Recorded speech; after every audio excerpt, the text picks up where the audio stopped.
북한이 최근 수년간 국제사회 대북 제재와 신종 코로나 바이러스 사태, 자연재해 등 악재를 겪으면서 식량과 경제 지표들이 모두 마이너스 성장을 보이고 있습니다.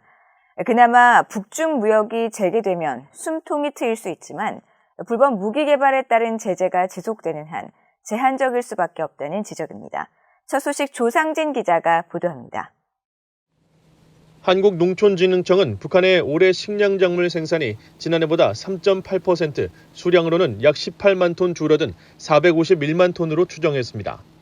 북한 지역의 기상 여건과 병충해 발생, 비료 수급 상황, 국내외 연구기관의 작황 자료, 위성 영상 정보 등을 종합적으로 분석한 결과입니다.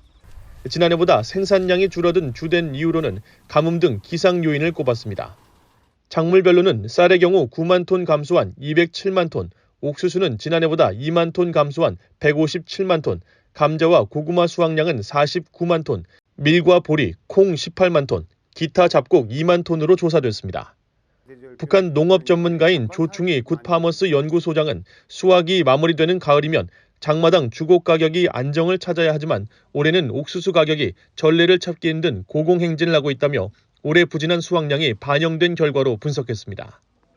가장 중요한 기준은 시장에서의 쌀 가격이 이제 내리지 않고 지금 6,000원 선에서 유지되고 있지 않습니까? 그러니까 그렇게 이제 유지되고 있는 원인이 공급 부족이거든요. 식량 가격이 떨어지는 가을 환경을 놓고 봤을 때 이 정도로 공급이 제대로 되지 못하는 예가 없었거든요. 전문가들은 매년 이어지는 물난리와 가뭄, 북중교역 봉쇄, 그리고 러시아의 우크라이나 침공으로 인한 국제 식량 가격 폭등이 겹치면서 북한의 식량 사정이 악화돼 전반적으로 국가가 식량 통제와 관리권을 다시 확대하는 흐름을 보이고 있다고 지적했습니다. 이런 가운데 북한 경제 전반도 마이너스 성장을 거듭하고 있는 것으로 나타났습니다. 유엔 무역개발회의가 최근 공개한 2022 통계편람은 북한의 지난해 국내 총생산 GDP 성장률이 마이너스 2.9%라고 추정했는데 국경 봉쇄로 물자와 식량 보급이 계속 악화된 탓으로 분석했습니다. 대략 김정은 정권에서 마이너스 한 10% 역성장한 걸로 추정이 되거든요. 근데 특히 2021년 같은 경우는 그 전년도 2020년이 최악인 상황이었기 때문에 거기서 또 마이너스 성장을 했기 때문에 상황은 매우 심각하다고 봐야 되죠. 그나마 북중교역 봉쇄가 풀린다면 기업 생산 활동이 회복되면서 경제가 다소 나아질 것이라는 전망도 나옵니다.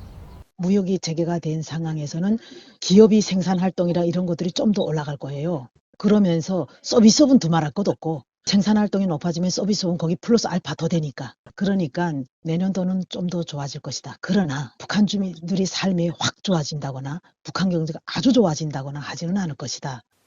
김영희 부장은 다만 북한의 핵과 미사일 개발에 따른 국제사회의 제재가 유지되는 한 북한 경제 회복은 제한적일 수밖에 없다고 지적했습니다.